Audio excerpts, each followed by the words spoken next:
Эфирда яңалыклар вакыты, студияда Лейсан Галиева, исәнмесез. Бүгінгі шығарылышының төп темалары. Қазіргі вақытта бұл факт бойынша Жинаят кодексінің 159 маддасы бойынша жинаят ішы қозғатылды. Шет елден келген афера. Әлмәт кішісі испан брокерінің мошенниклік құрбаны болған.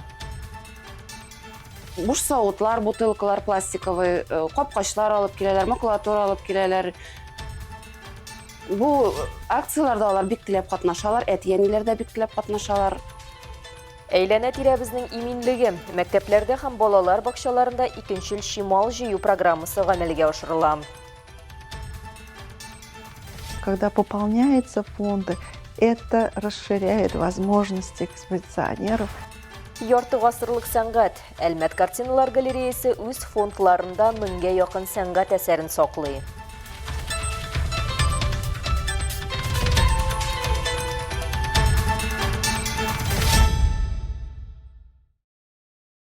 Испания брокеры Әлмәттә яшәүчене 1 миллион 600 мең сумга алдаган. Бу хакта Россия Эчке эшләр министрлыгының Әлмәт районы буенча матбугат хезмәте хезмәткәрләре хәбәр итте.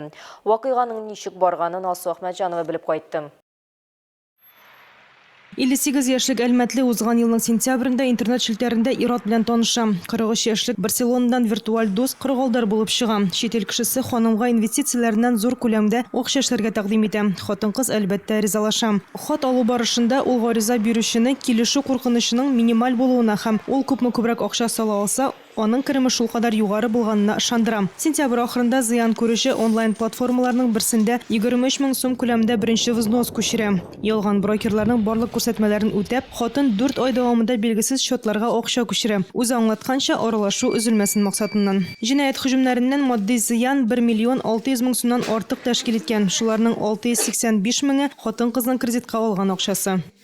Аннан шушы акчаны алу өчен тагын 500 мең сораганнар. Менә шуннан соң ул шикләнә калган һәм безнең кизү бүлегенә мөрәҗәгать иткән. Анда инде безнең сотрудниклар, безнең хезмәткәрләр аңлатканнар һәм ул үзенең алданганын аңлаган. Хәзерге вакытта бу факт буенча Җинаять кодексының 159 маддасы буенча җинаять эше кузгатылды.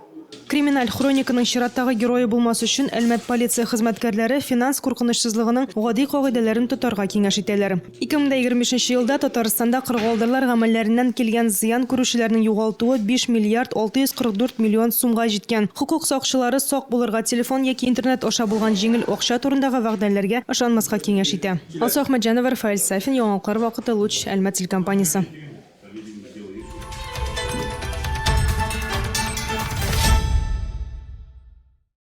Татарстанның 5009 сыйныф укучысын 2 төп дәүләт имтиханы буенча экспериментта катнашачак. Бу елдан республиканың Мәгариф һәм фән министрлыгы 4 имтиханны икеләтә кыскартып карарга булды. 9 сыйныфтан соң аттестат алу һәм билгеләнгән юнәлешләргә 51 урта һөнәри белем бирү учреждениесенә керү өчен 2 имтихан тапшыру мөмкинлеге булачак. Чыгарылыш сыйныф укучылары эксперимент кысаларында сайланган белгечлекләргә керә ала. Шулай итеп теләүчеләр эшче һөнәрләр үзләштерелә шәкде министр Илсур Хәдиуллин. Аның сүзләренә караганда республикада эксперимент кысаларында 33 һөнәр һәм 7 белгечлек билгеләнгән. 1 мартка кадәр 9 сыйныф укучылары рус теле һәм математикадан 2 имтихан яки элеккечә рус теле һәм математикадан тыш тагын 2 предмет сайлап тапшыра алачак. Бу төр сынау төп гомуми белем бирү программалары буенча, ягъни мәктәпнең 9 сыйныфы өчен дәүләт йомгаклау аттестациясе формасы. Укучыларның 9 ел өчен алган белемнәрен контрольдә тоту, шулай ук урта һөнәри белем бирү учреждениеләренә кабул итү өчен хезмәт итә.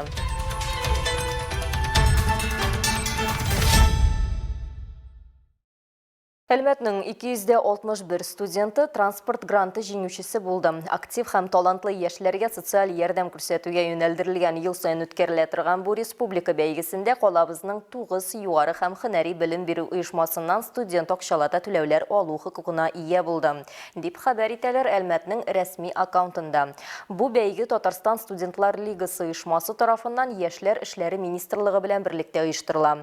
Грант студентларга җәмәгать транспортында йөрү чыгымнарын өлешчә компенсацияләргә мөмкинлек бирә.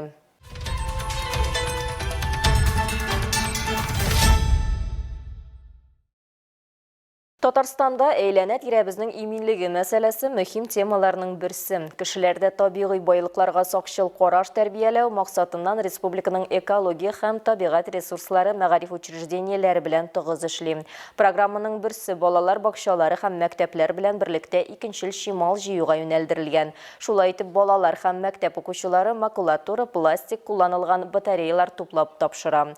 Актив катнашучылар белән калабызның 10-нчы лицейында танышып кайттык. Төн башланып кына килә, әле яктырырга да өлгермәгән. Ә инде 10-нчы лицей укучылары дәрескә ашыга. Букчаларыннан тыш һәрбер үзләре белән пакетларда тота килгән. Бүген лицеистлар өчен җаваплы көннәрнең берсе. Алар икенчел шимал тапшырып, табигать иминлегенә үз өлешләрен кертергә ашыга.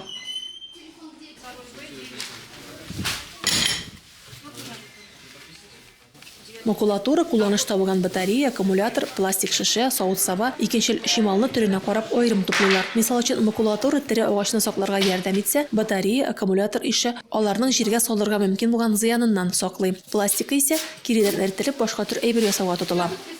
В прошлом году мы делали... Узган ел без чүп-чарны аралау буенча проект эшләгән идек. Аны ничек башкарырга, калдыкларны булдырмас өчен нишләргә? Можно ли избежать мусора? Башлангыч сыйныф укучылары иң активлардан, әлбәттә, барысы да әти-әниләр ярдәмендә башкарыла. Шулай итеп, нәниләр аша аларда табигатькә сакчыл карарга өйрәнә. Кызык булсын өчен һәр сыйныф эчендә дә мотивацион программа эшли. Кем күбрәк икенчел шимал җыюын аерым теркәп баралар. Шулай итеп, бер сыйныф кына да бер иртәдә 100 килограммнан артык чамасы макулатура җыеп тапшырган. Мин үзем 9-нчы сыйныф җитәкчесе булып торам. Һәр чиректә укучылар экологияны, табигатьне саклау максатыннан төрле акцияларда катнашалар. Батарейкалар, буш савытлар, бутылкалар пластиковый, капкачлар алып киләләр, макулатура алып киләләр. Бу акцияларда алар бик теләп катнашалар, әти-әниләр дә бик теләп катнашалар. Мондай акциялар уку йортында күптән уздырыла. Ул безнең матур гадәтебезгә әйләнде, ди мәктәп җитәкчелеге. Кечкенәдән башлаган эштән өлкәннәр дә читтә калмый. Рәдифә Нугманова, Альбина Хлюлина, Алия Моратова. Яңалыклар вакыты, Луч, Әлмәт телекомпаниясе.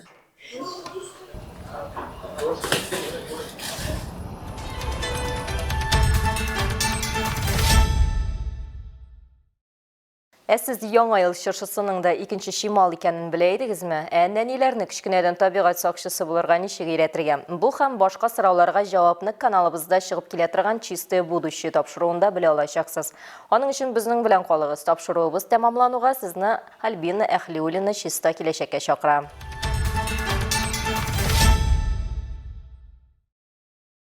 Кемнәр өчендер җырлау кәефне күтәрсә, кайберләре өчен бу төрнәкләнү методы. Сүз сәнгать терапиясе турында. Күптән түгел безнең төшерү төркеме Лилия Юшкова да кунакта булып кайтты.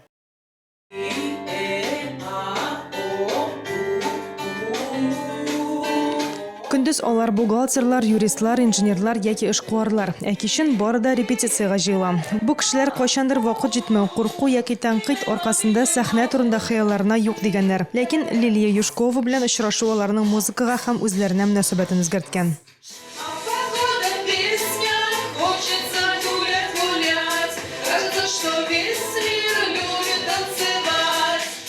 Елена Никитина сәүдә хезмәткәре, аңа 52 яшь. Әлеге укытучы минем балачак хыялымны тормышка ашырырга ярдәм итте ди ул. Елена ханым музыкаль гаиләдә туып үссә, анда барысы да җырлый, әтәнисе дә, абыйлары да. Хәзер ниһаять ул да.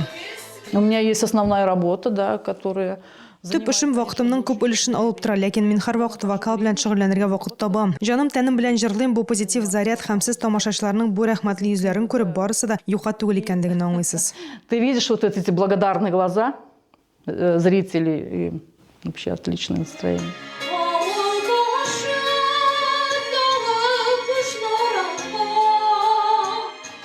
Фәрида апа да вокалга үз хыялын тормышка ашыру максатыннан килә. Кайчандыр ул җырларга хыялланган булган, ләкин тормыш башкача барган. Бүген ул ишетү аппаратында, ләкин бу кыенлык аңа комачауламый. Бераз авыррак булса да, ул җәйдән бирле җырларга йөри. Бәләкәйдән үк җырларга ярата идем. Шуңа күрә җырлаганда күңел белән җырлыйм и настроением күтәрелә.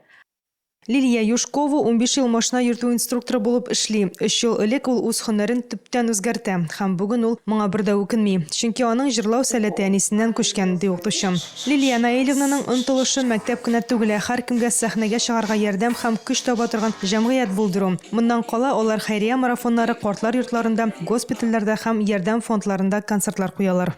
Скажу, что это как магия происходит с человеком. Он приходит с нуля. Миңа бөтенләй җырлый алмаган кешеләр килә, инде берничә дәрестән 1-2-3 айдан соң алар матур итеп җырлый башлый. Бу ниндидер сихри көч димен. Һәм аларның шунда ук чыгыш ясау теләге туа. Мин кешеләрнең хыялларын тормышка ашыра алуым белән горурланам. Выступать. Это так здорово. И мне так приятно, когда они выступают.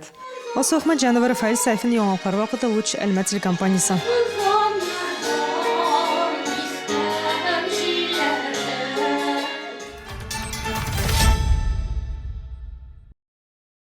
Узган 2025 ел Стефановский исемендәге Әлмәт картиналар галереясы өчен юбилей елы булды. Сәнгать учреждениесе оешуга 50 ел тулды. Бирдәге фондларда 1000гә якын сәнгать әсәре тупланган.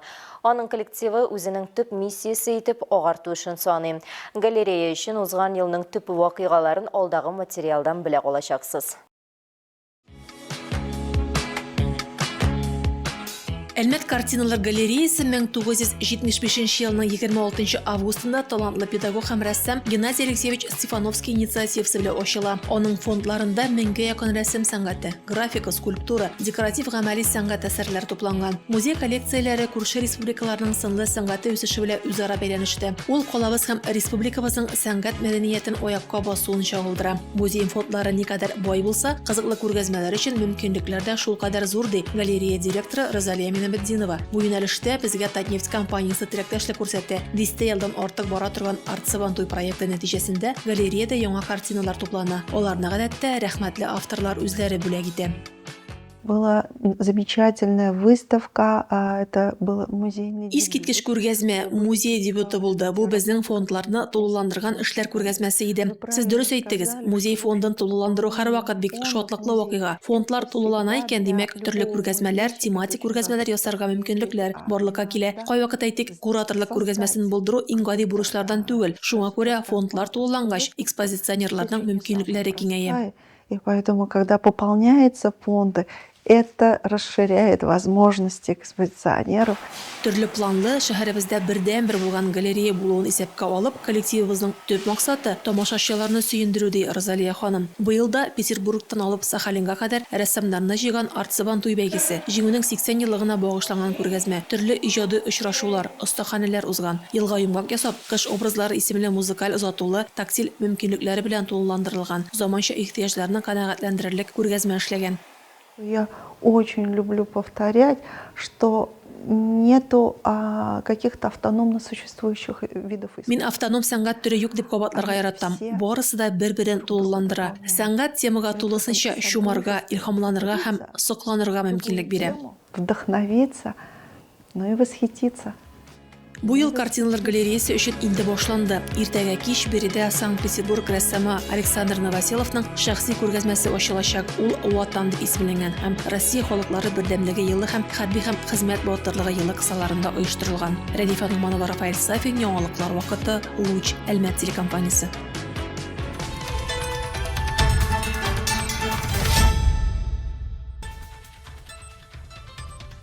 Хөрмәтле тамашачыларыбыз, яңалыклар чыгарылышының туры трансляциясын сез ВКонтакте социаль челтәренә кереп, Луч Әлмәт төркемендә сәгать кичке 7-дә карый аласыз. Безнең иң кызыклы сюжетларыбыз да рәсми аккаунтларыбызда урнаштырыла. Моннан тыш сез үзегез дә яңалыклар, актуаль вакыйгалар һәм проблемалар белән уртаклаша аласыз. Буның өчен экраннарыгыздагы сылтама буенча күчәргә мөмкин. Төбәгебез өчен сыйфатлы һәм мөһим яңалыкларны бергә булдырыйк. Бүгінге шулар иде Минле Сәнгалиева һәм монтаж операторы Динара Гайнединова. Сезнең белән сау булашабыз. Исән сау булыгыз.